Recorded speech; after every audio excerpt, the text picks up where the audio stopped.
अस्सलाम वालेकुम। Likhari online magazine में खुश आमदीद। हसरतों के साहिर पर अबीरा हसन, किस्त नंबर 7। वो दिन भी आम दिनों की तरह ही था। हानिया रोशीनी के साथ यूनिवर्सिटी जाने के लिए हॉस्टल से निकली थी, मगर हॉस्टल के बड़े से गेट को पार करते ही रोशीनी को अचानक अपना जर्नल याद आया, जो वो जल्दी जल्दी में अपने कमरे में ही भूल आई थी। तभी वो हानिया को यहीं अपना इंतज़ार करने का कहते अंदर जाने लगी। मगर हानिया को वहाँ हॉस्टल से यूनिवर्सिटी के लिए निकलती लड़कियों के बीच खड़ा होना अच्छा नहीं लगा था, इसीलिए उसने रोशीनी से कह दिया कि वो हॉस्टल के दाएं तरफ मौजूद इस पुराने पेड़ के पास खड़ी है, जो गेट से 2 मिनट की दूरी पर कदरे अलग थलग से हिस्से में था। रोशीनी इस बात में सर हिलाती खुद वापस अंदर हॉस्टल में चली गई और हानिया गेट से कुछ दूर मौजूद इस पुराने पेड़ के पास खड़ी होकर रोशीनी का इंतजार करने लगी। मगर 10 मिनट फिर से भी ज्यादा हो गए थे और रोशीनी वापस नहीं लौटी थी। हानिया शदीद कोफ्त का शिकार होती रोशीनी का इंतजार कर रही थी कि अचानक एक कार बिल्कुल हानिया के पैरों के पास आकर रुकी। हानिया डर कर उछलती हुई एक तरफ हुई और गुस्से से कार को घूरने लगी, जिससे बाहर निकलते ज़िगम खान को देखकर वो अचानक खौफजदा हो गई थी। वो शख्स न जाने क्यों बला की तरह इसके पीछे पड़ गया था।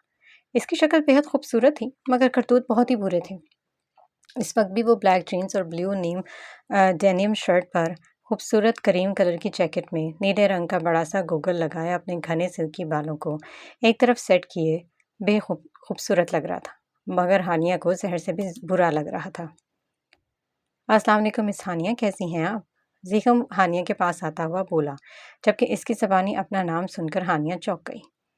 आपको मेरा नाम कैसे पता चला ज़ीगम खान? उसने तीखे लहजे में ज़िगम से पूछा, जो जवाबन वो ठिठाई से हंस दिया और अपनी आंखों पर लगे गॉगल्स उतार कर उसने अपनी जैकेट की पॉकेट में अटका लिए थे। जैसे आपको मेरा नाम पता चला मिस हानिया? दरअसल मेरी बहुत सारी बुरी आदतों में एक ये आदत भी है कि जब किसी पर अपनी नजरें करम करता हूँ तो इस इंसान समेत इसके पूरे ख़ानदान का शजरा खंगाल कर निकाल लेता हूँ। आप तो फिर मेरे गांव में नई नई रहने आई हैं और माशाल्लाह काफ़ी गैर मामूली हुस्न की मालिक भी हैं। मैं वाकई हैरान हूँ कि मुझ जैसे शिकारबाज की नज़र आप जैसी हसीन चिड़िया पर कैसे नहीं पड़ी, जबकि आप मेरे गांव के अलावा मेरी ही यूनिवर्सिटी में पढ़ती हैं।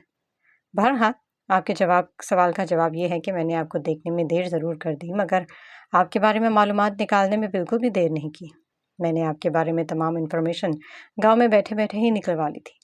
हानिया को मज़े से अपना कारनामा बताते हुए ज़ीगम ने सर से पांव तक हानिया को अपनी बेबाक नज़रों से देखा था और हानिया दिल ही दिल में जल्दी से रोशीनी के आने की दुआ करने लगी, जो न जाने कहाँ रह गई थी। आपका हुस्न वाकई किसी को भी पागल कर सकता है। आप वो हैं हानिया, जिसकी एक झलक ही सामने वाले को बेचैन और बेकरार कर देती है। आपका सहर हवास पर इस तरह तारी होता है कि फिर बंदे को अपना भी होश नहीं रहता। आपको देखने वाला पूरी तरह आपका दीवाना हो जाता है। जब से मैंने आपको देखा है, यही हाल मेरा भी हो चुका है। मेरी ज़िंदगी में बहुत सी लड़कियां पहले भी आ चुकी हैं। भाई, आई मस्ट से कि आप जैसी गैर मामूली हुस्न वाली लड़की मैंने आज तक देखी और ना ही मेरी ज़िंदगी में कभी आई। ज़ीगम हानिया के खूबसूरत चेहरे को निगाहों के हिसार में लेते हुए बोला, जो कि बिल्कुल सच भी था, क्योंकि वो वाकई गैर मामूली हुस्न की मालिक थी, जबकि हानिया ज़ीगम के देखने के अंदाज पर खोल कर रह गई थी। देखिए मिस्टर ज़ीगम खान, मैं ऐसी चीप गुफ्तगू सुनने की आदी नहीं हूँ। आप मुझे बहुत गलत समझे हैं। मैं आपके टाइप की लड़की नहीं हूँ। हानिया गुस्से से बोली थी, साथ ही उसने हॉस्टल वापस जाने के लिए आगे बढ़ना चाहा, मगर इसका इरादा भांपते हुए ज़ीगम ने फ़ौरन से लपक कर इसका हाथ पकड़ लिया था। हानिया इस जसारत पर हैरान होते हुए एक झटके से उसकी तरफ पलटी। मैं ही तो आपको ठीक समझा हूँ मिस हानिया। आप जैसे हीरे की कदर ज़िगम खान जैसे चोरी ही जानता है। अपना हाथ छुड़ाने के लिए मसाहमत करती नाजुक सी हानिया को देखकर ज़िगम खफीफ से अंदाज में मुस्कुराते हुए बोला था, मेरा हाथ छोड़े मिस्टर ज़िगम, वरना मैं तैमूर लाला को आपकी इन बेहुदा बातों और हरकतों के बारे में बता दूंगी और इस बार गांव वापस जाऊंगी तो हवेली जाकर आपके लाला से भी आपकी शिकायत करूंगी। हानिया ज़िगम को मुस्कुराता देखकर धमकाने वाले अंदाज में बोली, जो इसकी बात सुनकर मज़े से मुस्कुराने लगा। हानिया, आप देखने में जितनी हसीन है, अकल वाले खाने से इतनी ही फारग लगती हैं। खैर, ये आपकी गलती नहीं है। आप इस बेढंगी कज़न के साथ रह रह कर सिर्फ इसकी तरह धमकियाँ देना सीख गई हैं। आप वाकई ज़िगम खान से अभी वाकिफ़ नहीं है। अगर आप मुझे अच्छी तरह जानती तो आपको अच्छी तरह अंदाज़ा होता कि ज़िगम खान के ऊपर ये धमकियाँ असर नहीं करती। आप तैमूर लाला की बजाय सीधे मेरे लाला से भी बात कर लें, तभी मेरा कुछ नहीं बिगाड़ सकेंगी। वो अब भी हानिया को बेबाकी से घूरते हुए बोला। तभी किसी ने पीछे से इसके कॉलर से पकड़कर खींचा था और जिगम के पलटते इसे संभलने का मौका दिए बगैर इसके बाएं गाल पर एक जोरदार थप्पड़ मारा था। जिगम खान, लगता है कि एक बार की कही बात तुम्हारी समझ में नहीं आती। मैंने तुमसे कहा था ना कि मेरी बहन से दूर रहना, मगर शायद तुम हाथ की ज़बान ज़्यादा बेहतर समझते हो। मैं अच्छी तरह जानती हूँ तुम्हें और तुम्हारी बहुत सी बुरी आदतों को। तुम हर बार नई लड़की को अपना शिकार बनाने की आदत से मजबूर कुत्ते की ऐसी दुम की तरह हो जो कभी सीधी नहीं हो सकती। तुम्हारी बहुत सारी गंदी आदतों में से एक आदत ये भी है ना कि तुम ऐसी लड़की का ही शिकार करते हो जिसके साथ कोई दम छलाला ना लगा हो। इसलिए मैं तुम्हारी इत्तला के लिए बताती चलूं कि हानिया वाकई तुम्हारे जैसी शिकार के मयार पर पूरा नहीं उतरती। वो बचपन से तैमूर लाला से मंसूब है और बहुत जल्द इन दोनों की शादी होने वाली है। इसलिए ये तुम्हारे किसी काम की नहीं है। तुम गलती से भी इसके आसपास नजर मत आना, वरना गांव में तुम्हारा जो हाल होगा वो तो बाद की बात है, मगर मैं यहाँ यूनिवर्सिटी में तुम्हारी कंप्लेंट कर दूंगी। और इस पर तुम्हारी हरकतों के सबूत भी मेरे पास तुम्हारी एक्स गर्लफ्रेंड्स की सूरत में मौजूद है, जो वर्दा की मौत के बाद वैसे ही तुमसे खार खाए बैठी हैं। जिगम को थप्पड़ मारने वाली हस्ती कोई और नहीं बल्कि रोशीनी थी, जो अपना जर्नल लेकर हानिया के कहने के मुताबिक किसी पुराने पेड़ की तरफ बढ़ी ही थी, जो कि हॉस्टल के मेन गेट से दाएं तरफ था। वो हिस्सा कदरे सुनसान रहता था क्योंकि उसका हॉस्टल बिल्कुल मेन रोड पर बना हुआ था। हॉस्टल के आसपास कुछ नहीं था सिवाय जंगलनुमा झाड़ियों के, और यूनिवर्सिटी जाने वाला रास्ता भी हॉस्टल के गेट के बाएं तरफ जाता था। थोड़ी पास जाने पर रोशीना की पेड़ के पास जिगम की गाड़ी खड़ी दिखाई दी, जिससे वो इससे पहले भी कई बार यूनिवर्सिटी में देख चुकी थी, और हानिया की तेज आवाज़ भी उसने सुन ली थी, जिसे सुनकर वो तेज तेज कदमों से हानिया के पास पहुंची थी। जिगम की रोशीने की तरफ पीठ थी और हानिया जिगम के लंबे चौड़े वजूद के पीछे छुपी हुई थी, इसलिए वो दोनों ही रोशीने को देख नहीं पाए थे। जिसने करीब पहुंचते ही ना सिर्फ जिगम के हाथ में मौजूद हानिया के हाथ को देख लिया था, बल्कि हानिया और जिगम की आखिरी बातें भी सुन ली थी। उसे जिगम खान की हठधर्मी पर सख्त तैश आया था और वो खुद को रोक नहीं सकती थी। इसने जिगम के मुंह पर थप्पड़ मार दिया, जो कि अचानक पड़ने वाले थप्पड़ से जब संभला तो सामने खड़ी रोशीनी को देखकर इसकी बातें सुनकर बुरी तरह तिलमिला उठा था। जिस शख्स पर उसके माँ बाप और घर वालों ने भी कभी हाथ नहीं उठाया था, वो इस वक्त एक लड़की के हाथ से थप्पड़ खा चुका था। इसी गम गुस्से में उसने सामने खड़ी रोशीनी का दायां हाथ जारहाना अंदाज में थाम कर अपनी आंखों के सामने किया था, और फिर तंजिया मुस्कुराते हुए और रोशीनी का हाथ जोर से झटक कर इसके चेहरे को देखते हुए ताज्जुब से सर हिलाने लगा। बहुत बुरा किया तुमने रोशीनी खान, मैंने पहले भी तुम्हें खुद से ना उलझने के लिए वार्न किया था, मगर तुम बाज नहीं आई।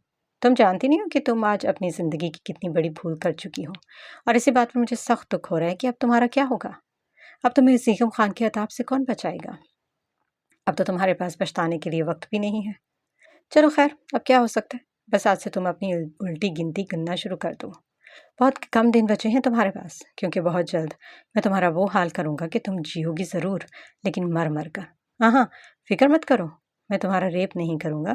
तुम जैसी को जिगम खान एक नज़र डालने के लायक नहीं समझता, तो अपने बिस्तर की जीनत क्या बनाएगा।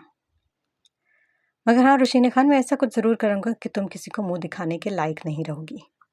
जिगम शोले बरसाती निगाहों से रोशीनी को देखते हुए बोला, और बिना एक पल की देर किए दोबारा अपनी गाड़ी में जा बैठा और वहाँ से निकलता चला गया। जिगम की आंखों से निकलती आग और सर्द लहजे में दी जाने वाली इस वाज़ेह धमकी पर हाने की रीढ़ की हड्डी में एक सर्द सी लहर दौड़ गई थी, मगर रोशीनी ना तो जिगम से डरी थी और ना ही उसने जिगम की धमकी को सर पर सवार किया था, बल्कि वो बेफिक्री से सर झटकते हुए हानिया को देखने लगी थी। आइंदा ये तुम्हारे पास घूमता हुआ मिले तो फ़ौरन मुझे बताना, हम यूनिवर्सिटी इंतज़ामिया को इसकी कंप्लेंट करेगी। वो तलखी से बोलती हुई हानिया का हाथ थामकर उसे साथ लिए यूनिवर्सिटी जाने के लिए आगे बढ़ गई। गाड़ी ने एक झटके से ब्रेक लगाए थे, साथ ही माजी में गुम खामोशी से सीट की बैग से सर टिकाए बैठी हानिया की सोचों को भी ब्रेक लगे थे। सिकचम गाड़ी से बाहर निकल गया था और बाहर निकलते ही उसने हानिया की साइड वाला दरवाज़ा खोला था और ख़ुद अफसल से बात करने चला गया था। हानिया स्पार से चेहरे के साथ गाड़ी से बाहर निकलकर बंगले के अंदरूनी दरवाजे के पास जा खड़ी हुई थी। वह इस बंगले में पहले भी आ चुकी थी, मगर तब के हालात और अब के हालात में ज़मीन आसमान का फ़र्क था। तब वो यहाँ पनाह लेते आई थी और आज वो यहाँ सज़ा काटने आई थी।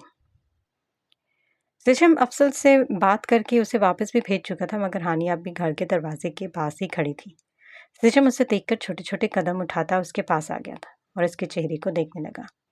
इसकी नज़र जब भी हानिया के चेहरे पर पड़ रही थी, उसका दिल जैसे कोई मुट्ठी में लेकर भेज रहा था। हानिया की खामोशी से मजीद अपने जुर्म का एहसास दिला रही थी। अभी वो बगौर सर झुकाए खड़ी हानिया के चेहरे को देखने लगा, जो अंदर जाने की बजाय दरवाजे के बाहर ही खड़ी न जाने कौन सी सोचों में गुम थी। अंदर चलो हनी। शीशम ने हानिया का झुका सर देखकर अपना हाथ आगे बढ़ाते हुए इसका हाथ पकड़ लिया था, मगर तभी हानिया ने नफरत से इसका हाथ झटक दिया था। मेरा नाम हनी नहीं हानिया है खान, और आपने मुझे यूं नरमी से थाम देने की गलती तीसरी मर्तबा की है। भले ही कल की तरह मार मार कर आप मेरी खाल उधेड़ डालें, मगर मेरे साथ ये नरमी भरा सलूक मत करें, क्योंकि आप जैसे दोहरा मयार रखने वालों से मुझे शदीद किस्म की नफरत महसूस होती है। हानिया धीमी आवाज़ में बोली नहीं थी, वो राई थी। जबकि इसकी बात सुनते जिशम ने दोबारा से इसका हाथ थामकर एक झटके से अपनी तरफ खींचा। मैं तुम्हें जिस नाम से चाहूँ बुला सकता हूँ मिसेस हानिया जिशम खान। तुम मेरी हनी हो, तुम्हें हनी के सिवा जिस नाम से भी चाहूँ बुला सकता हूँ। कहो और क्या सुनना चाहती हो? स्वीट हार्ट, जाने मन, जानम, मेरे दिल की धड़कन या फिर मेरी ज़िंदगी? जिस तरह चाहूँगा बुलाऊँगा। रही थामने की बात, तो मैं तुम्हें नरमी से, सख्ती से, गुस्से से या फिर मोहब्बत से, हर अंदाज और हर जज्बे से छूने का हक अपने पास महफूज रखता हूँ। इसलिए मुझसे नफरत करो या बेजार रहो, लेकिन मेरे हकूक़ को तुम चैलेंज नहीं कर सकती। सेशम ने सर्द ठहरी हुई आवाज़ में बोलते हुए हानिया की खूबसूरत आंखों में झांककर जैसे उसे बावर करवाया और फिर इसका हाथ थामे हुए अंदर की तरफ बढ़ गया। हाजरा बीबी, कहाँ हैं आप? जिशम ने अंदर पहुंचते ही हाजरा बीबी को आवाज़ दी थी, जो जिशम की आवाज़ सुनकर फौरन लाउंज में आई थी। हाजरा बीबी, हनी को पहले कुछ खिलाएं और उसके बाद मेडिसिन देकर इसे ऊपर मेरे बेडरूम में छोड़ आए। ये कुछ देर सोकर फ्रेश हो जाएंगी। ज़रा काम से जा रहा हूँ, शाम तक आ जाऊँगा, तब तक आप हनी का ख्याल रखिएगा। जिशम खामोश खड़ी हानिया पर एक भरपूर नज़र डालता हुआ बोला, जबकि हाजरा बीबी हैरत से मुंह खोले हानिया के बिगड़े हुए जख्मी चेहरे को देख रही थी। कुछ दिन पहले उन्होंने जब हानिया को देखा था तो इसका चेहरा चौदहवीं के चांद की तरह पूरे आबोताब से चमक रहा था, मगर आज वही चेहरा इस बुरी हालत में देखकर वह शॉक्ड हो गई थी। तुम्हारे कमरे में क्यों बेटा? मैं हानिया के लिए दूसरा कमरा खोल देती हूँ। हाजरा बेगम बीबी को जिशम का हानिया का अपने कमरे में रुकने का कहना बेहद अजीब लगा था। हाजरा बीबी, अब ये मेरी बीवी है, तो इसके लिए अलग रूम क्यों खोलेंगी? ये मेरे साथ मेरे ही रूम में रहेगी ना? जिशम की इतला पर हाजरा बीबी शशदर रह गई थी। हनी, स्वीट हार्ट, तुम हाजरा बीबी के साथ रूम में जाओ और रेस्ट करो, मैं शाम तक आ जाऊँगा। जिशम ने हानिया को तपाने के लिए जानबूझकर स्वीट हार्ट बोला था और वो हाजरा बीबी के सामने इसके तर्ज तखातुब पर हकीकतन सुलग कर रह गई थी। तभी इसने फ़ौरन जिशम को कहर भरी नज़रों से देखा, जो इसके चेहरे पर सजे तासुरात को देखकर महसूस होकर मुस्कुराते हुए घर से निकलता चला गया था। जिशम हानिया को घर छोड़कर सीधा जिगम के पास हॉस्पिटल आया था। जिगम होश में था। जिशम डॉक्टर से इसकी कंडीशन पूछते हुए इसके कमरे में आया था और जिगम ने बड़े भाई को देखते ही फ़ौरन ज़यान के बारे में पूछा था। लाला, हमारा ज़यान कैसा है? वो जिशम को देखकर बेताबी से पूछने लगा था। जवाबन जिशम की खामोशी ने इसे जो समझाया वो जिगम को बिल्कुल साकत कर गया था। नहीं नहीं नहीं, ऐसा नहीं हो सकता लाला, हमारा ज़यान हमें छोड़कर नहीं जा सकता। नहीं, ऐसा नहीं हो सकता। जिगम की नज़रों के सामने ज़यान के माथे पर लगी गोली और इसका खून से भरा चेहरा चला आया था। तभी वो अपना सर तकिए पर पटकते हुए ज़ोर ज़ोर से चीख कर रोने लगा था। जिशम ने उसे अपनी जगह से उठते हुए बमुश्किल संभाला। जिगम, चुप हो जाओ, तुम्हारी खुद की तबीयत अभी ठीक नहीं है। ज़यान चला गया है, उसने हमारा ख्याल नहीं किया क्योंकि उसकी इतनी ही ज़िंदगी थी, मगर तुम्हें इस कंडीशन में पड़े देखकर बीबी जान, पापा और अम्मू जान समेत सारे घर वाले परेशान हो रहे हैं, तड़प रहे हैं। तो तुम हमारा ख्याल करो। यूँ रोने तड़पने बिलखने से क्या ज़यान वापस आ जाएगा? जिशम ने जिगम को उठाकर उसके आंसू साफ किए थे, लेकिन फिर उसे अपने साथ लगाकर समझाते हुए बोला, लाला, वो तो भी बहुत छोटा था, उसने अभी ज़िंदगी में कुछ भी तो नहीं देखा था, फिर भी किसी जालिम ने उसे मार डाला। ज़यान के जिक्र पर जिशम की खुद की आंखें भी ज़ब्त की शिद्दत से सुर्ख हो गई थीं। अल्लाह हमारे ज़यान के खून को रायंगा नहीं जाने देगा जिगम, बस तुम ज़यान की मग़फ़रत के लिए दुआ करो और अपना ख्याल करो। पापा तुमसे बहुत मोहब्बत करते हैं, वो ज़यान के बाद तुम्हें यहाँ पड़े देखकर बहुत दुखी हैं। अम्मू जान भी हर वक्त रोती रहती हैं, तुम जल्दी से ठीक हो जाओ। जिशम ने इसका कंधा थपथपाते हुए कहा, फिर काफ़ी देर तक उसके पास बैठा उसे समझाता रहा। लाला, पता चला कि ये सब किसने करवाया? ये जिशम के समझाने का ही असर था कि जब वो बोलने के काबिल हुआ तो लहजा खासा मतवाज़न था। तैमूर खान ने। जिशम भी बिना किसी हिचकिचाहट के सपाट लहजे में बोला था और तैमूर का नाम सुनकर जैसे जिगम खान के सर पर आसमान टूट पड़ा था। वो जिशम से अलग होता फटी फटी आंखों से शशतर सा बैठा बड़े भाई का चेहरा देखता रह गया था। जिशम अस्पताल से सीधा ہانیہ کے لیے شاپنگ کرنے مارکیٹ چلا آیا تھا۔ اس نے پاپا کو لینے افضل کو گاؤں بھیج دیا تھا کیونکہ آج بھی وہ افضل زیغم کے پاس ہسپتال میں رکنے والے تھے۔ صبح حویلی سے بھی سب لوگ زیغم کو دیکھنے ہسپتال آ رہے تھے۔ امو جان اور بی بی جان سمیت زوار اور زردان کو بھی زیشم نے پہلے اپنے گھر آنے کا کہا تھا۔ زوار اور زردان کو یہیں سے کل ہاسٹل چلے جانا تھا۔ سب گھر والوں کے آنے سے پہلے زیشم ہانیہ کے لیے مناسب کپڑوں کا انتظام کرنا چاہتا تھا، تبھی وہ مارکیٹ آیا تھا۔ سب سے پہلے اس نے ایک بوتیک کا رخ کیا تھا۔ ہانیہ کے پاس پہننے کو ایک بھی جوڑا نہیں تھا، اس لیے وہ پہلے بوتیک آیا۔ ہانیہ کو ناپ کو سے معلوم نہیں تھا، لیکن اس کے نازک سے سراپے کو کئی بار ویڈیو اور پکس کے علاوہ کل اپنے سامنے بھی دیکھ چکا تھا، اس لیے تھوڑا بہت اس کے ناپ کا اندازہ تھا۔ اس نے بوتیک میں ڈمی پر سجے ایک سوٹ کو بغور دیکھتے ہوئے ہانیہ کے ناپ کا اندازہ لگایا، جو اسے شاید ٹھیک سے سمجھ نہیں آیا تھا۔ تبھی اس نے نفی میں سر ہلاتے ہوئے بوتیک میں موجود ایک سیلز گرل کو اپنی مدد کے لیے بلایا اور اپنے فون میں موجود ہانیہ کی ویڈیو اوپن کی۔ پھر ایک جگہ لا کر اس نے ویڈیو کو پاز کر دیا۔ اس کی فون سکرین پر ہانیہ کا کھانا کھانے کے بعد کرسی سے اٹھ کر جاتا ہوا سین پاز تھا، جس میں ہانیہ سیدھی کھڑی ہوئی تھی۔ زیشم نے وہی سین سیلز گرل کو دکھایا جو ہانیہ کے ناپ کو شاید سمجھ گئی تھی۔ سیلز گرل نے ناپ کے اندازے سے زیشم کو ایک سوٹ دکھایا جو اسے بےحد پسند آیا۔ پھر وہ اسی ناپ سے ہانیہ کے لیے ایک کے بعد ایک سوٹ خریدتا چلا گیا۔ اس نے ایک ساتھ مختلف رنگ اور الگ الگ سٹائل کے پورے 20 جوڑے لیے تھے۔ ہر جوڑا اپنے آپ میں بےحد خوبصورت اور دیدہ زیب تھا۔ بوتیک سے فارغ ہونے کے بعد وہ سیدھا جوتوں کی دکان پر گیا تھا، مگر اسے ہانیہ کے پیروں کا ناپ بھی نہیں پتہ تھا۔ وہ مایوس ہوتا پلٹنے لگا تھا، مگر پھر اسے یاد آیا کہ اس نے ہانیہ کا خوبصورت گورے کبوتر جیسے پیر کو پٹی باندھنے کے لیے کچھ دن پہلے ہی اپنے ہاتھ میں لیا تھا۔ ہانیہ کے پیر اس کے پورے ہاتھ سے بھی 1.5 انچ چھوٹا تھا، اس لیے اس نے سیلز بوائے کے اشارے سے اپنے پاس بلایا۔ مجھے لیڈیز پارٹی فٹ ویئر کے سوا گھر میں استعمال کرنے کے لیے بھی لیڈیز جوتے اور سلیپرز وغیرہ چاہیے، زیشم نے سیلز بوائے کو بتایا۔ اوکے سر، مل جائیں گے، مگر ناپ بتائیں۔ سیلز بوائے کے پوچھنے پر زیشم نے اس کے سامنے اپنا ہاتھ پھیلاتے ہوئے کلائی سے 1 انچ آگے ہاتھ کی طرف اور اپنے دوسرے ہاتھ کی انگلی کی پور کو رکھا تھا۔ یہ میرا ہاتھ دیکھیں، جہاں سے میری اس ہاتھ کی انگلیاں شروع ہو رہی ہیں وہاں سے دوسرے ہاتھ کی اس پور تک اس کے پیر کی لمبائی ہے، بس اس کے پیر کا یہی سائز ہے۔ زیشم کے اس عجیب و غریب ناپ پر سیلز بوائے نے حیرت سے پوری آنکھیں کھول کر اسے دیکھا تھا۔ سر، میں اس سے کیسے اندازہ لگا سکتا ہوں؟ کیا پیر کا نمبر آپ کو نہیں پتا، جیسے 5، 6 یا 7؟ سیلز بوائے نے پوچھا تھا۔ نمبر تو مجھے نہیں پتا، تم ایک دو سینڈلز اور جوتے دکھاؤ، میں اسی کے ناپ سے نمبر کا اندازہ ہو جائے گا۔ زیشم کے کہنے پر سیلز بوائے شو ریک کے پاس گیا اور ریک پر رکھا جوتا اٹھا کر زیشم کے پاس آیا۔ اس نے جوتے کو فوراً اپنے ہاتھ سے ناپ کر دیکھا، جوتا اس کے ہاتھ کے برابر کا تھا۔ تبھی اس نے مایوسی سے نفی میں سر ہلاتے سیلز بوائے کو اس سے 1.5 انچ چھوٹا جوتا لانے کے لیے کہا۔ سیلز بوائے نے جوتے کا نمبر دیکھتے ہوئے اس بات میں سر ہلا اور زیشم کے مطلوبہ ناپ کا جوتا لیا۔ زیشم نے جوتا چیک کیا جو کہ اس کے ناپ کے مطابق تھا۔ اس نے بے ساختہ خوش ہوتے سیلز بوائے کا جوتے تھمایا اور اسی ناپ کے باقی 2 جوتے، سینڈلز اور شوز منگوا لیے تھے۔ یوں جوتوں کی خریداری کا کام بھی نپٹ گیا تھا۔ اسے لیڈیز شاپنگ کا ذرا بھی تجربہ نہیں تھا اور نہ ہی عورتوں کے استعمال میں آنے والی مزید چیزوں کے بارے میں اسے علم تھا، اس لیے اس نے کچھ سوچ کر گوگل آن کیا اور اس پر لیڈیز شاپنگ آئٹم لکھ کر سرچ کرنے لگا تھا۔ گوگل نے اسے لیڈیز شاپنگ 5 ناموں پر بیس دکھائی تھی: کپڑے، جوتے، میک اپ وغیرہ، بیگ۔ اس نے جلدی سے فون لاک کر کے پاکٹ میں رکھا اور ہانیہ کے لیے گوگل لسٹ کے مطابق مزید سامان لینے کا ارادہ کرتا ہوا آگے بڑھ گیا۔ ہاجرہ بی بی زیشم خان سے جڑی وہ واحد ہستی تھی جن کے سامنے ہانیہ اپنا غم کھول کر رکھ سکتی تھی۔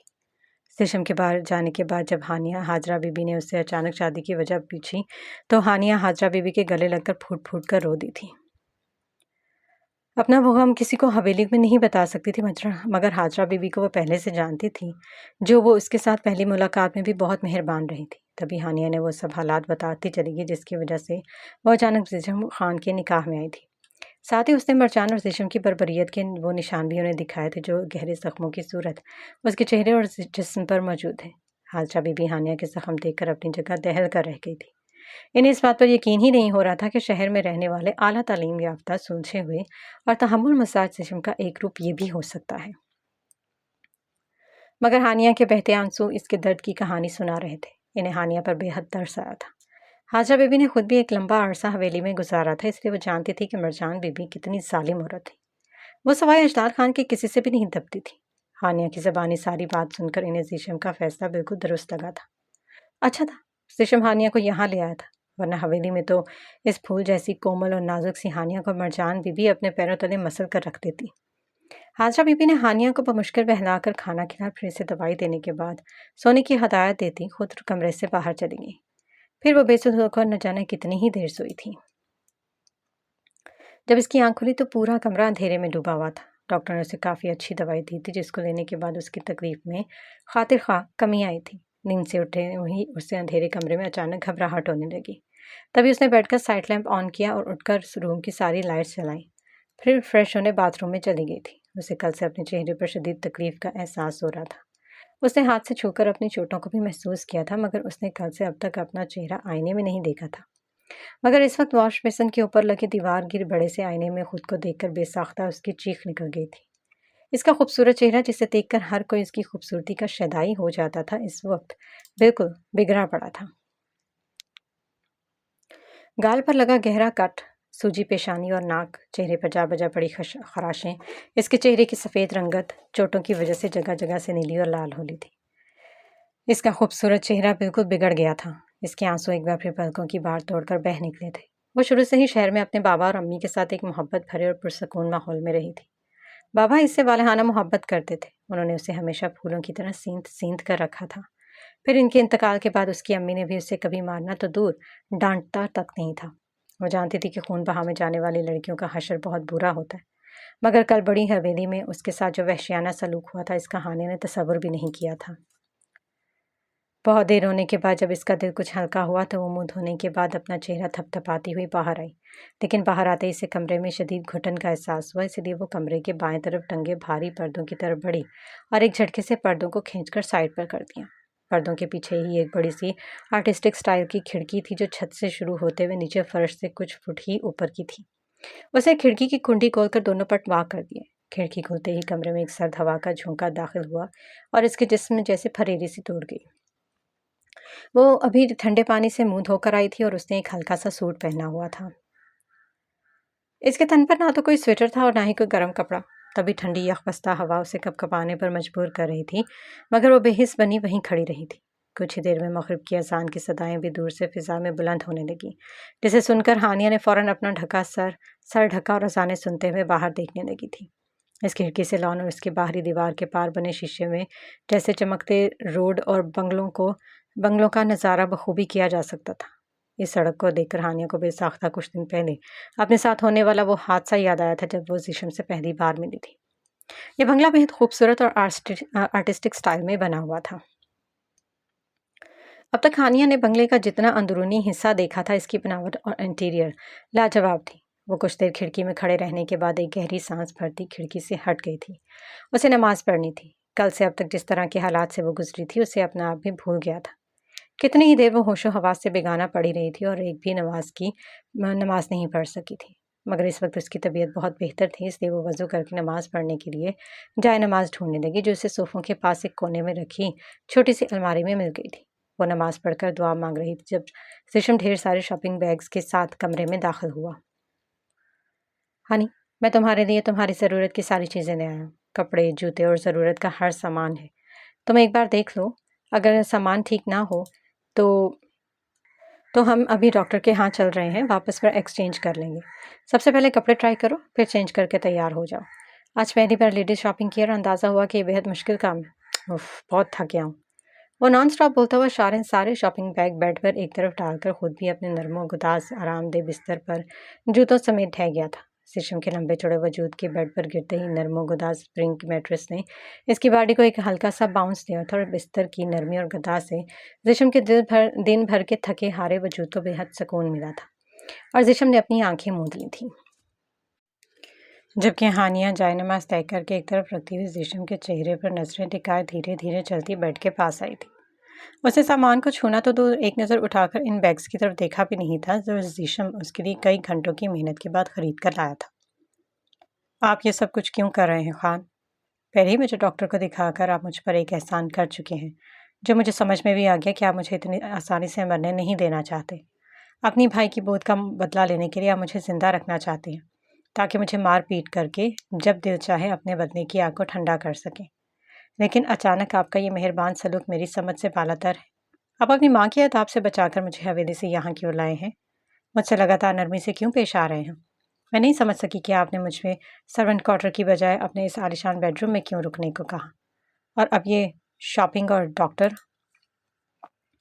मेरे तन पर मौजूद ये जोड़ा एक मुलाजमा का है। यहाँ भी मैं हाजरा बीबी से कपड़े लेकर पहन लेती हूँ। फिर ये कीमती कपड़े किस लिए? जबकि इससे पहले आप मुझे अपने कीमती कपड़ों को इस्तेमाल करने के जुर्म में एक सख्त सज़ा भी दे चुके हैं, जिसके निशान मेरे इस बिगड़े चेहरे पर साफ देखे जा सकते हैं। मुझ पर मेरी औकात से बढ़कर नवाज़िशात कर ये बारिश क्यों?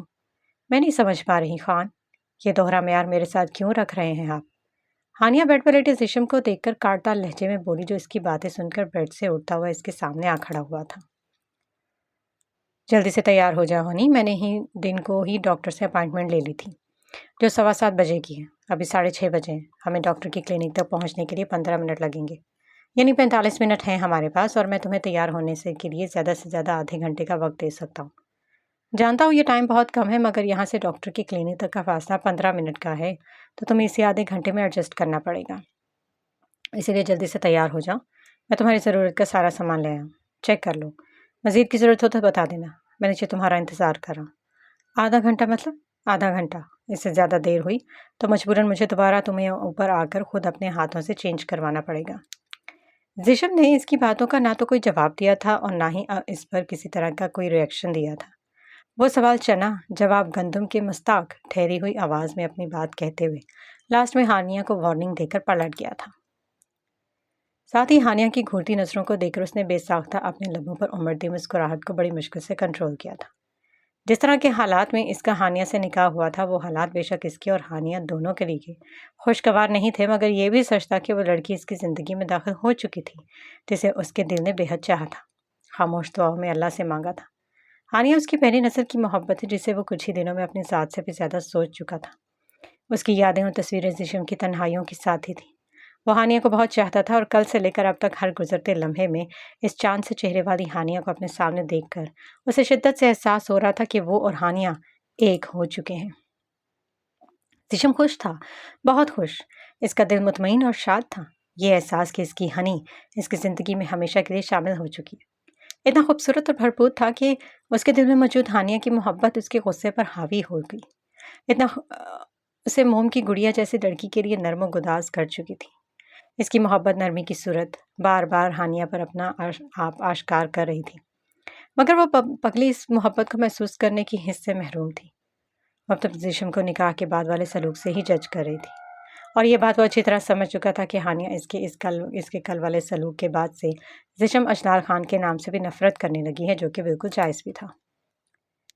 जिस्म को इस बात का भी एहसास था कि ऐसे हालात में जब वो हानिया को खुद से नफरत करने पर मजबूर कर चुका था, इसका हानिया को कुछ समझाना या ऐसे कुछ कहना बिल्कुल बेकार था। इस वक्त जिस्म अगर उससे बात करने की कोशिश करता तो वो ना इस पर यकीन करती और ना ही जिस्म पर भरोसा करती। हानिया ने एक ही दिन में जिस्म की शख्सियत के दो रूप देखे थे, तभी वो बार बार उसे दोहरा म्यार रखने वालों समझ रही थी। जिस्म ने फिलहाल इसके सामने कोई सफाई नहीं देना चाहता था, क्योंकि हानिया से जो भी समझती, उसके लिए जो कुछ भी सोचती, मगर वो हानिया से मोहब्बत करता था और इस मोहब्बत को अपने दिल में छुपा कर नहीं रखना चाहता था। वो लफ्ज़ों से नहीं, अब अपने रवैये से हानिया को अपनी मोहब्बत का एहसास दिलाकर उसे अपना बनाना चाहता था। जिस्म उसे धमकी देकर जा चुका था, तभी नाचार उस बदतमीज़ और जालिम शख्स के हुक्म की तामील करनी थी, वरना इसे कुछ बोझ नहीं था कि वह अपनी धमकी पर अमर पैरा हो जाता। तभी वो बेड पर पड़े इस बैग्स को उठाकर खोलते हुए अंदर मौजूद सामान देखने लगी। कुछ बैग्स में उसके कपड़े थे और दो ओढ़ने वाली चादरें अलग से एक शॉपर में थी। कुछ बैग्स इसके लिए स्वेटर्स और शाल और खूबसूरत खरगोश और बियर की सूरत वाली वेलवेट की रूम स्लीपर्स भी मौजूद थी। मज़ीद 4-5 बैग्स में उसके लिए घर के इस्तेमाल के सिवा पार्टी वेयर शूज़, स्लीपर्स और सैंडल भी थे। एक बैग में उसके लिए मेकअप का एक पूरा बड़ा सा बॉक्स भी था, जिसमें मुख्तलिफ़ किस्म के आई शेड्स की किट के अलावा एक बॉक्स में बहुत सारी ब्रांडेड लिपस्टिक का सेट, काजल, मस्कारा, आईलाइनर, मुख्तलिफ़ किस्म के पफ और छोटे बड़े brushes, foundation, face powder, different flavours वाले लिप ग्लोस थे। दूसरे बैग में मुख्तलिफ तरह के lotion, cold cream, shampoo, conditioner, perfumes, body spray और फेस वॉश के सिवा वगैरह के सिवा मुख्तलिफ किस्म के हेयर बैंड्स, तरह तरह के पिन्स, मुख्तलिफ स्टाइल की क्लिप्स, 5-6 रंगों की चूड़ियों के सेट और ना जाने क्या क्या अलम खलम सामान मौजूद था। कुछ बैग्स में उसके लिए नाइट ड्रेस थे, गर्म ऊनी नाइटियाँ, शर्ट, ट्राउज़र, मुख्तलिफ किस्म की खूबसूरत नाइट गाउन भी मौजूद थे, जिन्हें देखकर हानिया ने बेख्तियार दांत पीस डाले थे। बेहुदा, बेशर्म, बदतमीज़। रोशिया भी इस शख्स को बहुत शर्मो हया वाला कहती थी। मैं इसे बिल्कुल ठीक पहचानी हूँ, दोहरे म्यार वाला शख्स। खौफ तो शर्म से सुर्ख चेहरे के साथ वो सारा सामान बैग में डालती हुई फ़ौरन ड्रेसिंग रूम की तरफ बढ़ गई थी, जहाँ एक तरफ दीवार गिर अलमारियाँ बनी थीं। हानिया सबसे पहले वाली अलमारी की तरफ बढ़ी थी, जिसे खोलते ही सामने से सब तरफ जिस्म के कपड़े नजर आए थे। एक खाने में इसके हैंग शुदा ऑफिस के इस्तेमाल के सूट्स, कोट, पैंट वगैरह थे। दूसरे हिस्से में उसके घर में पहनने वाले शलवार सूट लटके हुए थे। एक खाने में इसके ट्राउज़र, टी शर्ट्स मौजूद थे और एक खाने में इसकी हैंग टाइयाँ, सॉक्स और बुनियानों के सिवा बहुत सी प्रेस शुदा शर्ट्स भी लटकी हुई थीं। हानिया इस अलमारी को बंद करती हुई दूसरी अलमारी की तरफ बढ़ी। इसमें भी जिस्म के कपड़े थे। अगली अलमारी में जूतों के रैक फिक्स थे। हानिया संग छुड़ाती हुई आखिरी वाली अलमारी की तरफ बढ़ी थी, जो कि किस्मत से उसे खाली मिल गई थी। तभी उसने सारे बैग्स इस अलमारी में रखे खुद इन ढेर सारे सूट्स में से एक डार्क ग्रीन कलर का वुलन सूट निकालकर बाथरूम की तरफ बढ़ गई। लॉन्ग शर्ट और ट्राउज़र वाले इस सूट में वो बेहद हसीन और दीदा ज़ेब सा डल गोल्डन वर्क था। गले पर बने खूबसूरत गोल्डन छोटे छोटे फ्लावर्स सीधी पट्टियों की सूरत में नीचे दामन तक आ रहे थे। ऊपर से फिट और कमर से घेरे तक ढीली फ्रॉक स्टाइल शर्ट का गला कॉलर वाला था। ट्राउज़र पर भी डल गोल्डन कलर के फ्लावर्स बने थे। गोल्डन फ्लावर्स वाला बड़ा सा ऊनी दुपट्टा भी बेहद दीदा ज़ेब था, जिसके किनारे पर गोल्डन बॉर्डर बना हुआ था। सूट हानिया को बिल्कुल ऐसे फिट आया जैसे इसी नाप के लिए ही बनवाया गया। उसने कपड़े चेंज करने के बाद बाहर जाते ही खुद को आईने में देखा था। उसके नाजुक से सरापे पर वो सूट सज गया था। उसने ड्रेसिंग पे पड़े हेयर ब्रश को उठाकर बाल बनाने शुरू कर दिए और बाल खींचने पर उसके मुंह से हल्की सी सिसकारी निकलती। इसके सर में शदीद तकलीफ की लहरें उठने लगी थी। चोटों में उठते दर्द में कल के मुकाबले में तो काफ़ी कमी थी, मगर इसके सर के बाल मुरजान बीबी और ज़ीगम ने बुरी तरह नोचे थे। तभी बालों की जिल्द बेहद हसास हो रही थी और ब्रश करते वक्त सर में शदीद तकलीफ हो रही थी। सर के अगले हिस्से के बाल भी कल के इसके चेहरे से निकलने वाले खून की वजह से अब चिपक कर अकड़ गए थे, जिन्हें हानिया ने बाथरूम में जाकर पानी से धोया था। फिर उसे अपने लंबे खूबसूरत बालों को सुलझा कर चोटी की शक्ल दी थी। तभी ज़ीगम रूम में दाखिल हुआ था। हनी, मैंने जो तुम्हें टाइम दिया था इससे अभी 10 मिनट ऊपर हो गए हैं। अब लगता है मुझे तुम्हें खुद तैयार करना पड़ेगा। सेशन बोलता हुआ हानिया के पीछे आ खड़ा हुआ, एक झटके से उसे अपनी तरफ मोड़ा था, जो उसके लाए हुए सूटों में से खूबसूरत ग्रीन कलर का सूट पहने हुए थी, जो इसके नाजुक से सरापे पर बेहद खूबसूरत लग रहा था। जिशम ने उसे सताइशी अंदाज में इसके खूबसूरत सरापे को देखते हुए हानिया के चेहरे की तरफ देखा था, जो इस वक्त बिल्कुल सादा और शफाफ था। वो जिगम की तवक्को के मुताबिक सिर्फ कपड़े चेंज करके बालों की चोटी बांधे खड़ी थी। लगता है तुमने मेरे लाए सामान में से कुछ भी इस्तेमाल नहीं किया। जिशम ने इसके खूबसूरत चेहरे को देखते हुए पूछा। हानिया, जो बिना दुपट्टे के यूं ही खड़ी थी, जिशम के इस अचानक हमले के बिना इसके सवाल का जवाब दिए सटपटाते हुए ड्रेसिंग रूम की तरफ भागी थी। जिशम भी इसके पीछे ही अंदर की तरफ बढ़ गया था। हानिया अपनी अलमारी से सूट का दुपट्टा और अपनी चादर निकालने लगी थी। मेकअप वाले बैग्स कहाँ हैं हनी? जिशम ने हानिया से पूछा। अंदर ही है, उसने मुख्तसर जवाब दिया और जिशम उसे एक तरफ करते हुए अलमारी की तरफ बढ़ गया। फिर मेकअप वाले बैग्स में से उसने परफ्यूम और लिप ग्लोज इसके साथ निकाला था। ये सब चीज़ें यूज़ करने के लिए हैं, संभाल कर रखने के लिए नहीं। अब जब तुम मेरी ज़िंदगी में मेरी बीवी बनकर शामिल हो ही चुकी हो, तो खुद को मेरी पसंद के मुताबिक ढालने की कोशिश करो। मुझे तुम्हें यूँ सर झाड़ मुँह पहाड़ बनकर घूमते देखना बिल्कुल पसंद नहीं। ये सब चीज़ें मैं इसीलिए लाया हूँ कि तुम इन्हें इस्तेमाल करो। आइंदा मुझे शिकायत का मौका मत देना। मेरे लिए खुद को सजा संवार कर रखा करो। जिशम हानिया के चेहरे को नरम निगाहों से तकता हुआ बोला। कल जिस तरह आपने और आपकी माँ ने मिलकर मुझे सजाया संवारा है कि इतनी सजावट काफ़ी नहीं है खान। मेरे ख्याल में मज़ीद की गुंजाइश नहीं निकलती अब। हानिया ने अपने चेहरे की चोटों की तरफ इशारा करते हुए तंजिया लहजे में कहा। इसके बाद सुनकर जिशम का मुस्कुराता हुआ चेहरा अचानक फीका पड़ गया था। एक बार फिर वो हानिया के तंज को जब्त कर गया था, क्योंकि हानिया को चोट पहुंचाने का गुनाह तो बहरहाल उसने किया था। हानी, शोहर को ताने देना अच्छी बीवियों का शिवा नहीं होता। तुम भले ही बहुत खूबसूरत हो, मुझे तुम्हारे हुस्न की ताबनाकी से वाकई इनकार नहीं, मगर इस वक्त खासी ड्राउनी, पुरानी और टूटी फूटी लग रही हो, और मुझे टूटी फूटी चीज़ें अपने पास रखने या इस्तेमाल करने का बिल्कुल शौक नहीं है। ये लो परफ्यूम और ग्लव्स, जब बाहर आओ तो इन्हें लगा कर आना। वैसे बहुत चुपकी चुपकी हो रही हो। जिशम मायनी खेजी से हानिया के गाल को अंगूठे से सहलाता हुआ बोला, जो जवाबन हानिया ने फ़ौरन पीछे हटते हुए अपना चेहरा भी मोड़ लिया। बाहर चले खान, मैं बस अभी आ रही हूँ, वो स्पार्ट लहजे में बोली और जिशम इसके चेहरे पर एक नज़र डालकर पलट कर बाहर निकल गया। पूरा रास्ता खामोशी से कटा था। نہ زیشم نے ہانیہ سے کچھ کہا اور نہ ہانیہ نے مڑ کر زیشم کی طرف دیکھا۔ وہ دونوں اپنی اپنی سوچوں میں الجھے ہوئے تھے۔ زیشم نے ہانیہ کو جس ڈاکٹر کو دکھایا تھا وہ اسکن اسپیشلسٹ تھی۔ ہانیہ کے پیٹھ کے زخم گہرے تھے اور چہرے پر بھی نشانات موجود تھے جنہیں دیکھ دیکھ کر زیشم پشیمان ہوتا تھا۔ ڈاکٹر نے ہانیہ کے چہرے اور کمر کے زخم دیکھنے کے بعد زیشم کو بتایا تھا کہ اس کے زخم گہرے ضرور ہیں مگر معمولی نوعیت کے ہیں جو جلدی ہی بھر جائیں گے۔ زیشم اس کے چہرے کے نشانوں کے لیے بھی بہت زیادہ فکر مند تھا، جس پر ڈاکٹر نے اسے تسلی دی تھی کہ وہ میڈیسن کے ساتھ ہانیہ کو استعمال کے لیے کریمز وغیرہ دے گی جس سے اس کا چہرہ کچھ ہی وقت میں ٹھیک ہو جائے گا اور نشان بھی ختم ہو جائیں گے۔ ڈاکٹر نے انہیں ایک لمبا سا پرسکرپشن بنا کر دیا تھا۔ ڈاکٹر کے کلینک سے نکلنے کے بعد وہ ہانیہ کے ساتھ سیدھا جیولر کے پاس گیا تھا۔